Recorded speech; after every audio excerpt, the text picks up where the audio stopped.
Hello.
Rhonda, it looks like you're meditating when you're typing. I was sending you a note, Bo. I just received it. Hello. Hello, Sean. There.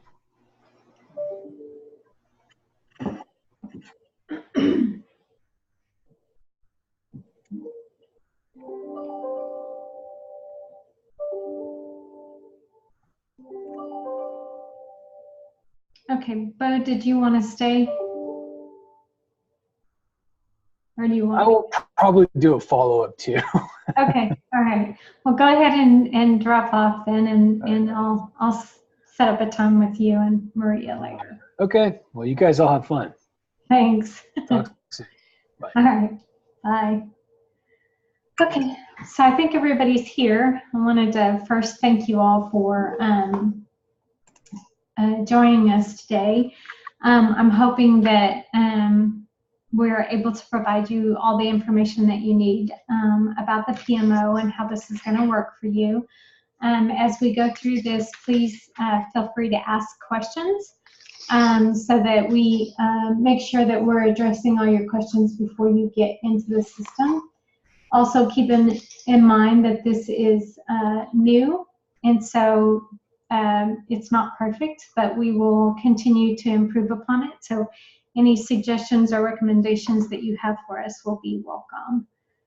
So right now I'm going to share my screen.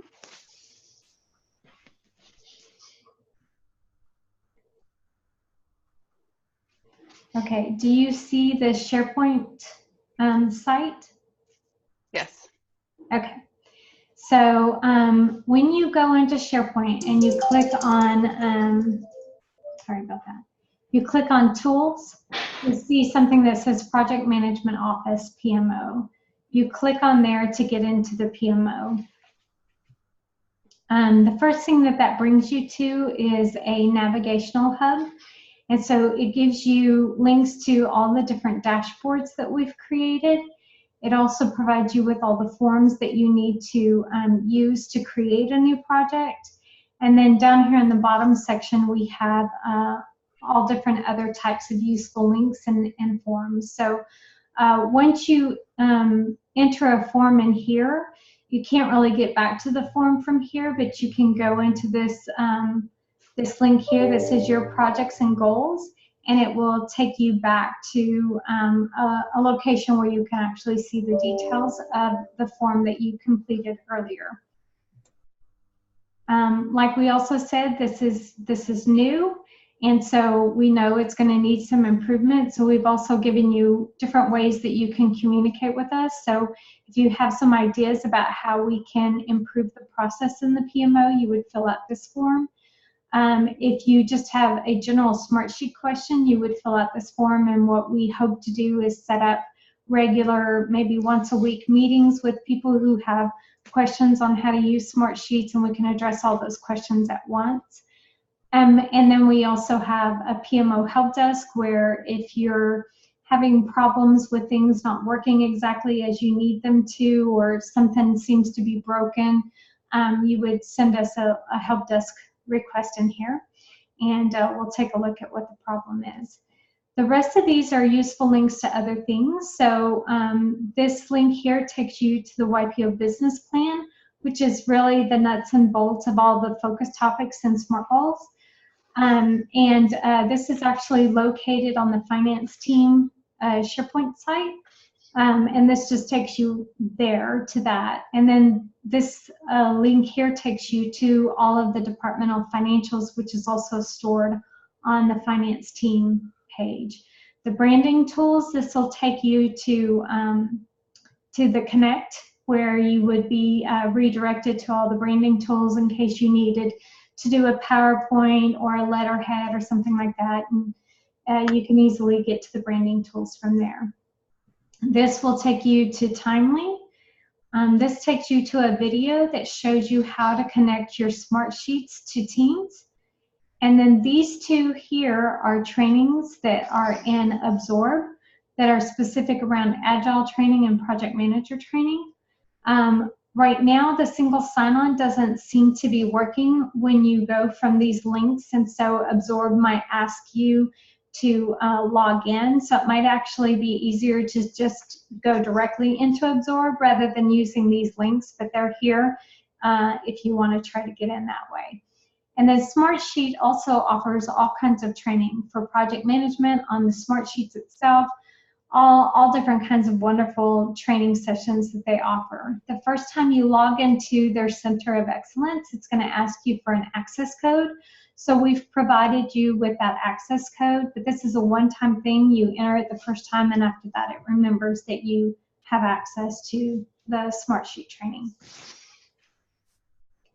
So that is basically the navigational hub.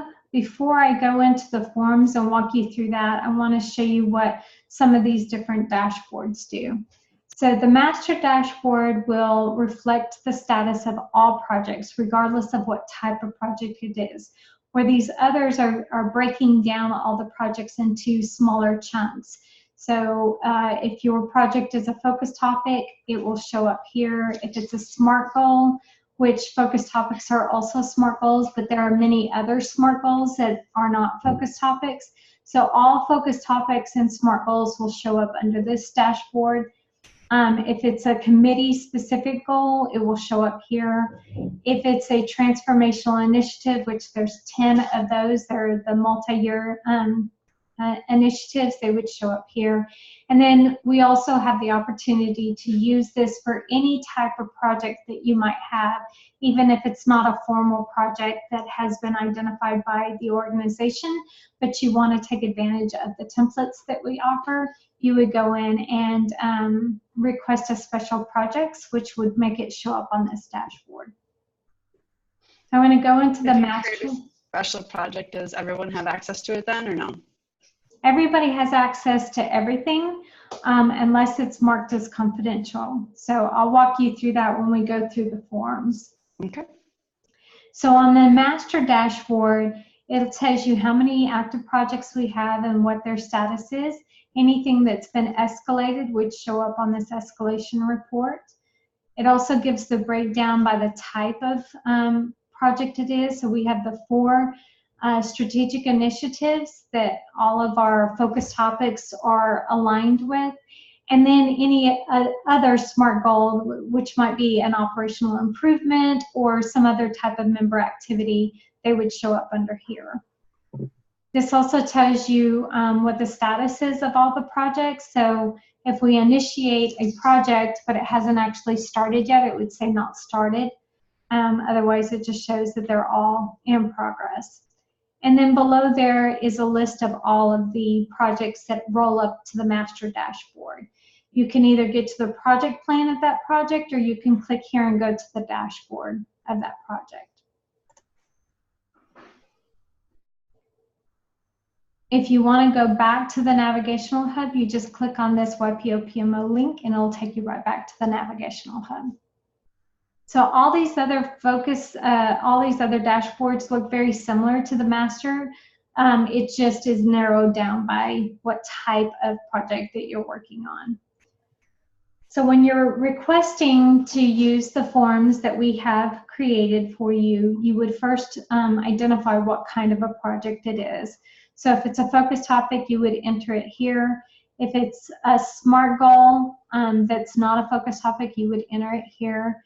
And then if it's related to a committee or council, you would enter it here. The benefits of this, doing it this way, is there are some things that we've already identified behind the scenes that will make it show up in the correct dashboard for you. So I'm going to go to the focus topic form. So the form asks for all kinds of information about your project. This is information that you may have already received this year in the form of a charter, and you could literally just cut and paste that and put it into this form. For future, though, we would like to see this form used to start the charter, to identify what all is needed for that project, and then once it's approved, we'll kick off the project. But this year, it's a little bit backwards just due to timing. This is that confidential checkbox that I was talking about earlier. So all projects are visible to everyone, and we do it that way on purpose so that we have transparency, one, and we can learn from other projects. If one project is very similar to a project that I'm about to initiate now, I want to see what they did and how they did it, and so I can go and look at that before I create my project plan. And then there might be some things that they learned from the way they did it that they wouldn't replicate, and you can go check that out as well. But if the content of your project is confidential in nature, where if that information was shared with anybody outside of your little group that's working on it, it might be misunderstood or cause distress, then you would want to mark it as confidential. And what that does is it prevents it from being invisible to everybody. You would then pick the fiscal year that it's related to. So you would do multi-year if it's a multi-year transformational initiative, or if it's just related to a single fiscal year, you would just pick the appropriate fiscal year. A lot of the focus topics and SMART goals that you'll be working on are actually related to a transformational initiative. That's one of those 10 multi-year initiatives. And so we want to be able to track all of the different projects that are associated with one particular initiative. So if your project is related to one of the transformational initiatives, we ask you to identify which one. And this will help us, again, track all projects related to that initiative. Then we ask you to identify, the focus, if you will, the strategic initiative type that it is. So if it's related to a transformational initiative focus topic, it's typically going to be one of these first four, which are the be mores: be more impactful, be more relevant, be more extraordinary.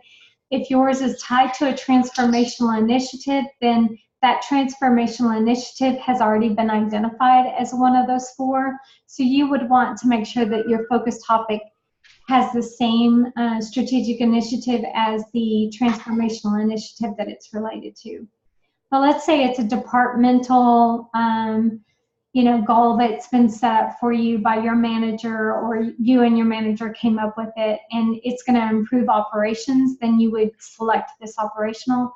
But if it's not one of these focus topics, transformational initiatives, that type of thing, but it does directly impact members, then you want to do it as a member activity. Yeah, goal of conduct is extraordinary, just so you, when we're doing this.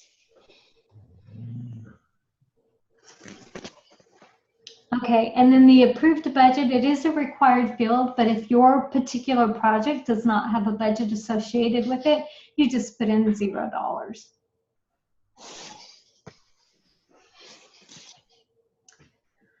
All right, the rest of these fields are going to ask you some basic information about the project, like what is the purpose, what are you trying to accomplish with this, what was the solution that's been identified that you're recommending be implemented, what are some of the risks associated with that project. So It does seem sometimes a little odd to think about risks before you've even started a project, but there are always potential risks to any project. So to give you an example, if this was an event that I was tracking and it was an event that was outdoors, one of the risks I could identify up front is if we had bad weather, that could impact the delivery of the event outdoors.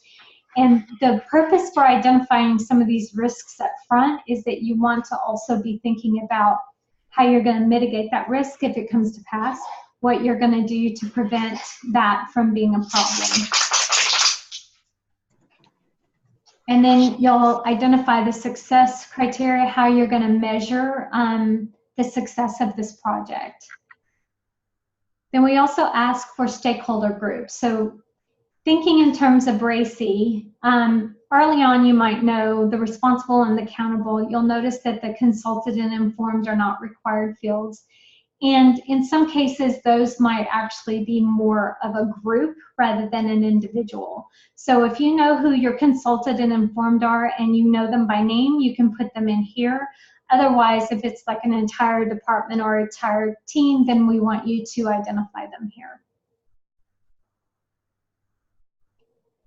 We also ask you to identify your planned start date and end date. Once you start working on your project and you start putting in the information into your project plan, then there will be the actual start and end date. But we'll have that comparison between what the original plan was versus what we actually were able to deliver on. And then there are some additional questions. None of these are required fields, but they help us understand a little bit more about where you are in this project and what you might need to be thinking about in terms of making sure that you're delivering everything that needs to be delivered.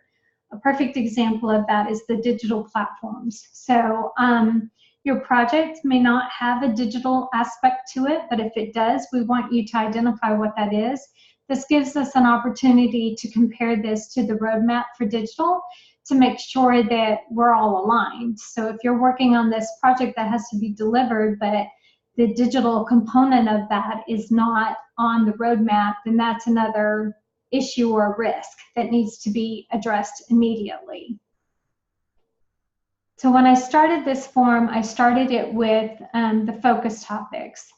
But as I explained earlier, some focus topics are also committee or council goals. And so if it is, then you can check this box and pick the committee or council that is responsible for this goal. Otherwise, you would leave it blank. This allows you, if somebody's confused and they're not sure if they should enter it under the SMART goals or the focus topics or the committee council goals, it still asks this question in order to make sure that things are showing up as they should be.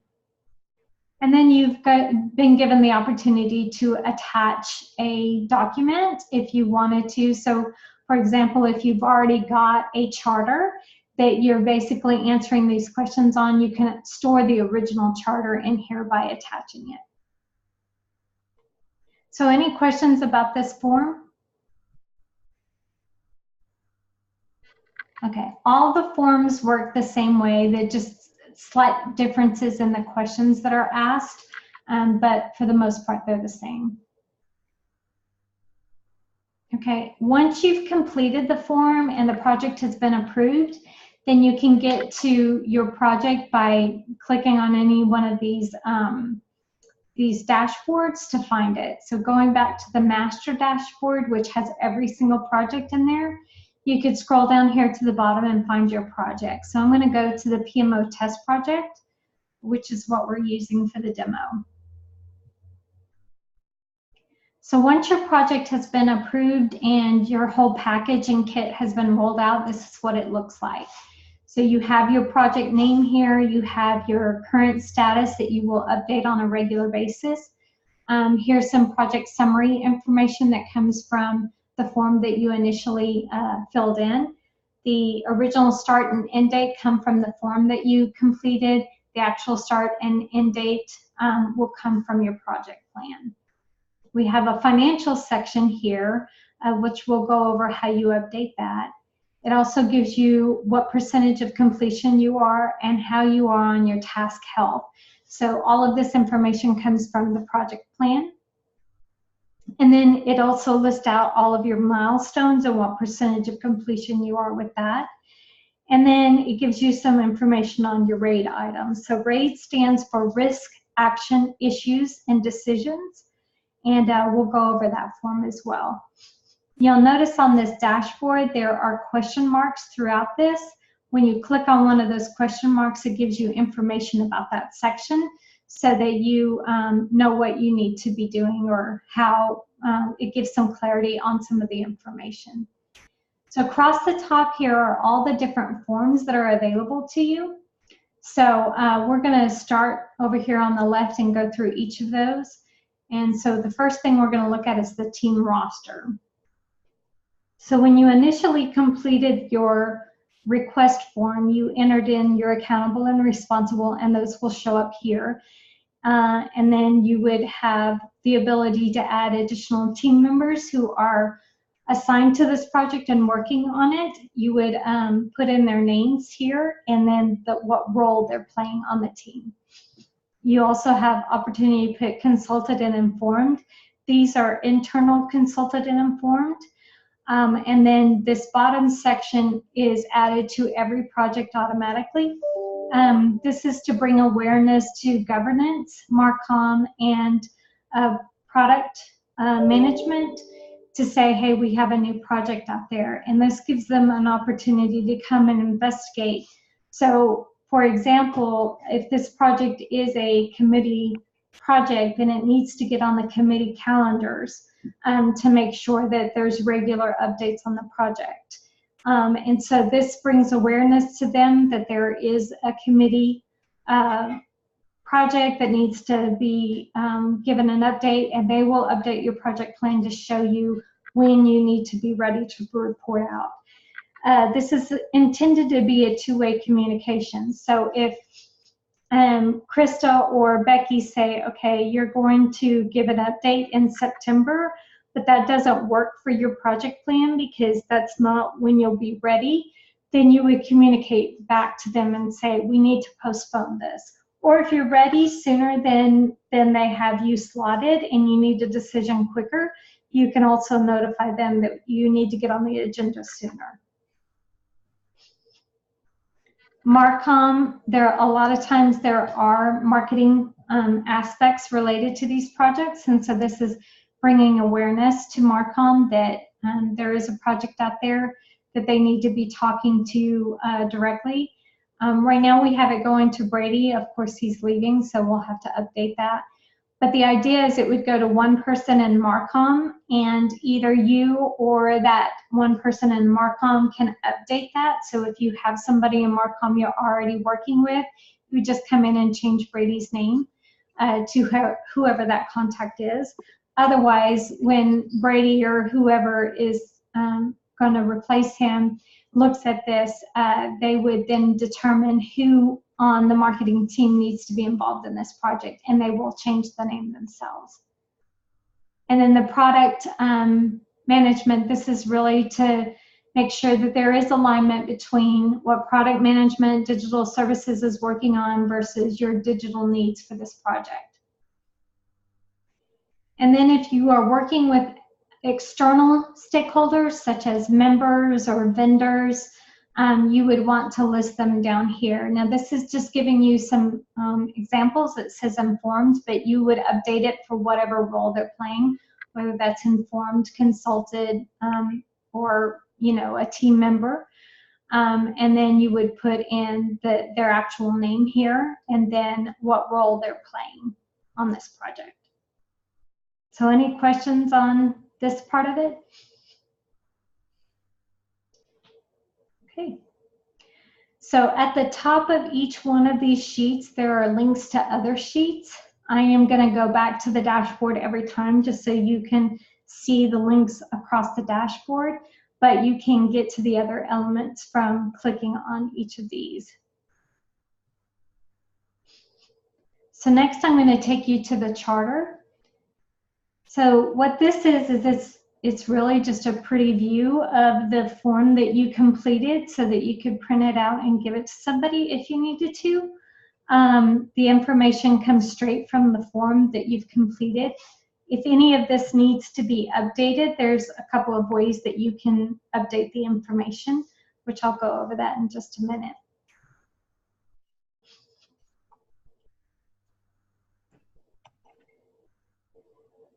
Then there's the project plan. So when I go into the project plan, there's a couple of aspects of the project plan that's already been created for you. Some of that's this governance section, but underneath the governance section, there's all these different milestones that are in here. And the first milestone and the last milestone have been created for you. So the first one is reminding you all of the different things that you might need to do to get your project up and running. For example, just double checking on your budget, making sure you've set up a team for the project if you need one. If you don't need one, then you would actually just remove the dates from here and remove the responsible, or you can delete the row.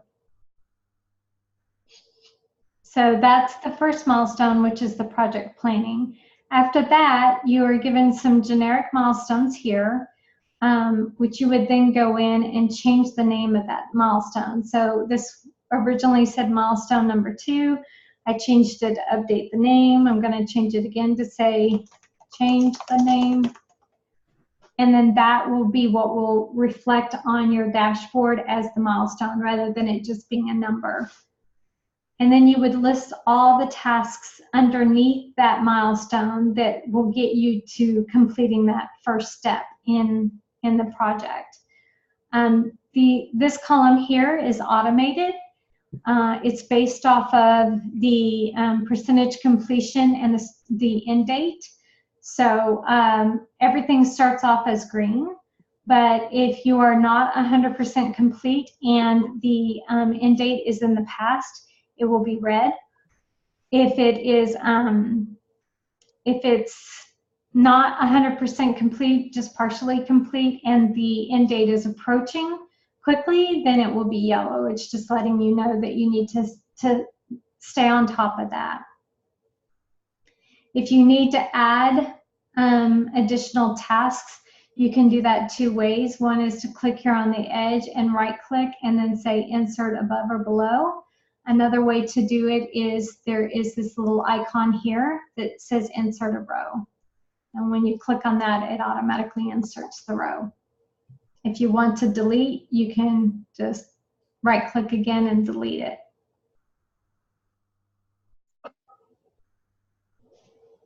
You want to make sure that each of your tasks are assigned to somebody and that you've given it clear start and end dates. This is what helps drive the percentage of completion on the dashboard. Okay. Then at the end of the project, we've provided you some, the final milestone, which is to go in and update the project charter to close out the project and give it a post-project review. What went well, what could you have done differently, so on and so forth. So any questions on the milestones and the project plan? No? Y'all are easy. Okay, so I'm going back to the dashboard. So we've gone over these 3 elements here. I'm going to jump over here to the RAID log. Again, the RAID log is tracking your risks, actions, issues, and decisions. So this is typically something that happens as part of a water cooler conversation or even an email that you received with feedback, or a meeting that you've had where you want to track some of the decisions that were made, and you also want to list out all of the risks that you identified in the beginning and any new risks that you identify. You want to list them here. And what you would do is then come up with how you're going to handle that risk. So in the example that I gave you earlier about an event being outdoors, the risk would be mitigated by saying we have a backup plan to hold the venue at XYZ at an additional cost of, you know, whatever the additional cost would be. And that's how you've mitigated that risk. Once a risk is actually an issue, so risk is something that could potentially happen, an issue is something that has happened. So a risk could eventually become an issue, in which case, instead of adding a new line that says issue, you would just change the category of this to be an issue. If it's been resolved or actioned on, you want to close it so that we can just keep track of only the items that still require action. The decisions, again, you want to try to track any decision that was made so that you understand when and how it was made. And it is a constant reminder to everybody who's working on this project of the decisions that were made. Actions is one of those things that can be handled a couple of different ways. The idea is that the project plan would be what you need to do, the main things that you need to do to work on this project, and then the actions would be additional steps that are required as a result of a meeting or a conversation that you had. You can list the actions here. You can add them to your project plan. You can do both. That's really up to you, but you want to make sure that you're keeping track of those action items and who's working on them. In here, you can actually assign the action item to somebody. One of the benefits of having it as an item in here is that you can use this to be your agenda for the next call, and you can go through and address whether those action items have been resolved and update them accordingly. These two columns over here to the left are to track things that have been escalated. So, for example, if I have an issue, I might need to let my manager know about it. In which case, if I do that, then I would just check this box here to say that I've escalated it.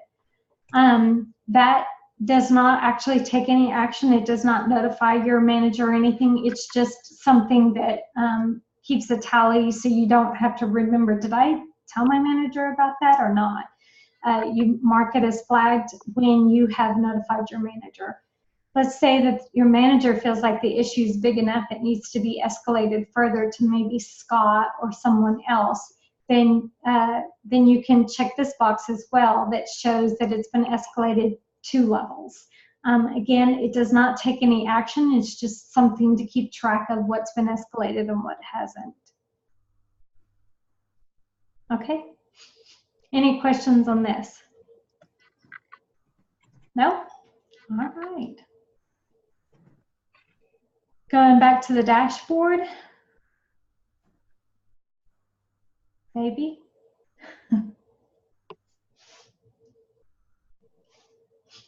Now I'm going to look at my budget. So if your project does not have any budget and you're not spending any money, then you would never need to come in here. But if it does have a budget specific to your project, then this is where you would manage that. Our goal is to eventually have this connected directly to Financial Force so that you don't have to update your actual spend or budget. If you wanted to track your commitments, you would still have to do that manually.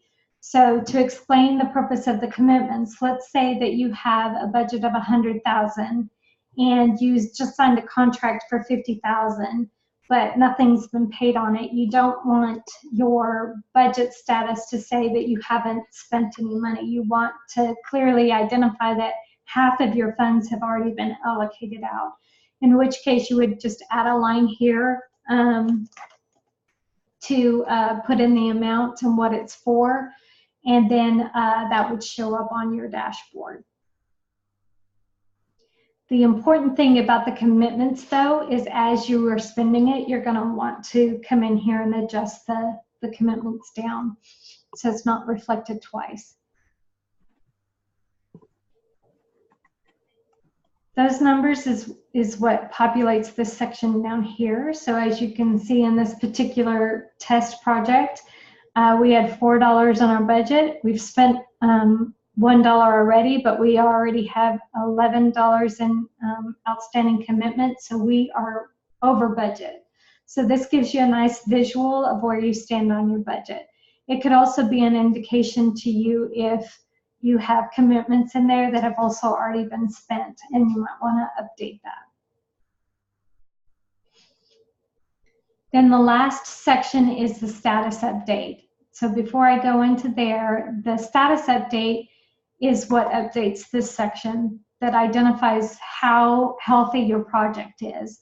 And if you've worked on SMART goals in the past, then you know that once a month, or roughly once a month, we go out and ask you to give us an update on your project. What did you work on in the past month, and what are you going to focus on in the current month? So we've, instead of that being a separate process, you would do it from here. And then you would also give us an update on the overall health of the project. In order to know how to properly fill this in, you can click on this question mark here, which will take you to a screen that explains what the expectation is. So for example, overall project health, it's green only if it's on time and on budget. It has to be both to be green. So if it's behind schedule and on budget, then it's yellow, it's not green. Yellow is it's not on time and or not on budget, but will still be delivered. Red means that it will not be delivered. So we just need to, bring awareness that the project is coming to a screeching halt because of one reason or another, and that's why it's red. For each of these sections, we've provided you similar information. So we're letting you know if what to put here for the scope, for the scheduled health. Over here it would display, I don't know, looks like it disappeared, but it will display your current schedule, how many you have in red and how many you have in yellow, to kind of help you figure out what you should actually put your color at. But it still is really dependent on you to know the health of your schedule, because it could be that you have 10 things that are marked red, but maybe they're all related to one thing, and there's no way it's going to put your whole project at risk. It's very granular because that's the way y'all chose to do it, but it's not critical items that would put the project at risk. So you would, even though you have 12 reds, you might still have a schedule of green because it's ultimately on target. So there is that element of human that we want you to come in and use your best judgment. But we do ask that you don't just mark everything green because we want you to actually think through what the health is so that we can get you help if we need to. The budget, the part that's really important to know on the budget is if you are significantly under budget, it is also red. So for example, going back to the $100,000 budget that you were given, if by December you've only spent $20,000 and you really don't anticipate spending the rest of the $80,000, you would mark it red, and then you would also notify finance as soon as possible that you have too much budget. This allows them to reallocate those funds to something else. Once that happens, it puts you back to green. Okay? Any questions on these aspects? Are you guys going to be able to help us with some of this? Because I know, for the Global Conduct Project, I know some budget was approved. I don't know how much. For my project for this year, I don't think any budget was approved because I don't know that it was discussed early enough to know that kind of, you know what I mean? Yeah. Yes, we'll be able to help with that. So if you don't know, just contact us and we'll help you find out. Okay. So back to the dashboard for the project. The way you actually update this is you click on this status update. When you go in there, you can get to the status update help here if you're struggling to remember what you flag these as. But then you would just go in here and enter your past month and your current month activity. We also ask you to put in what month it is associated to, in case for some reason, like we're asking you for as of April and it's June already. If we don't ask you what month it is, then we won't have that information in there, and we'll think it's a June update, but it's actually as of April. And then you put in all of your different flags. Once you hit save, that updates the dashboard for the project to show the most current one. Any questions on this? Are you going to be sending those out like you did this year as far as requesting specific dates that they're due, or are we just... So okay. what we'll do is, once we have an idea of the schedule of when we need to be get an update, we'll set up automatic alerts for these projects to notify you of certain dates that you need to be giving that update. Perfect. Now, the original form that you complete from the Navigational Hub to get the project updated, most of that is you can change again, and I'll show you how to do that in a second. But there are certain fields that are pretty much set in stone. That is the planned start and end date, as well as the measurement metric of how you'll measure that as successful. Those have to get approved if you want to make changes to that. So once you get approval, then you can come in here and fill out a change request and ask that we update that for you. And so we'll be able to go in and update that for you.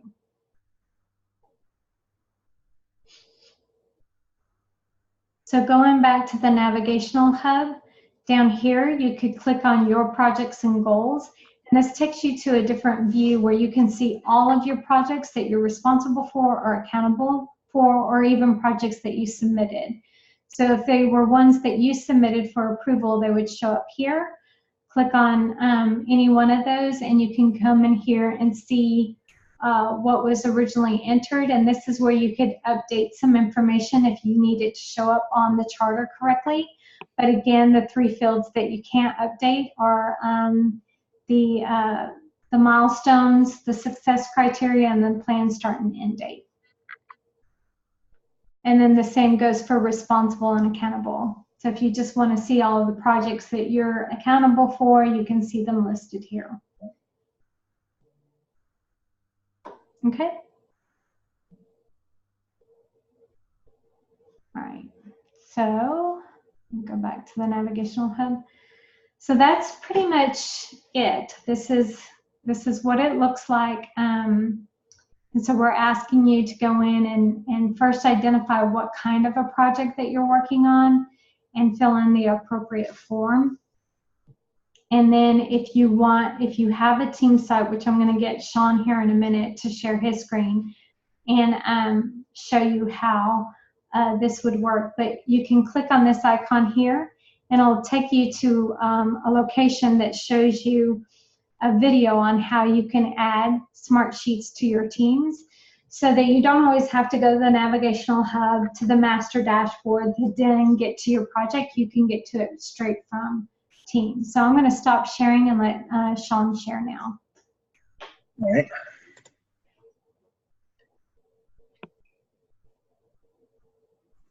Okay, so this is Microsoft Teams, and you have seen Teams before. What we have is the option to put smart sheets directly into it. So if I have a particular team, say our project management office has a category underneath our ops team, you know, you have your normal conversations like you're used to in your files, but you can also add more tabs. And so for here, we have our project. I've added the smart sheet directly to our Teams. So you never have to leave Teams to get at your smart sheet. So if you have a particular project that you have a team of people working on, you can embed it here and they don't have to go search for it somewhere. They don't have to go to SharePoint or search for it in Smart Sheets. They can just go to their Teams and it's right there.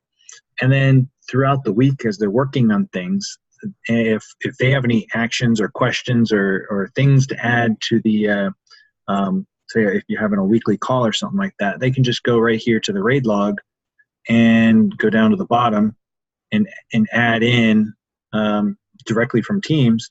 They can add something in here, and you can cover it on your next call when you cover all your action items.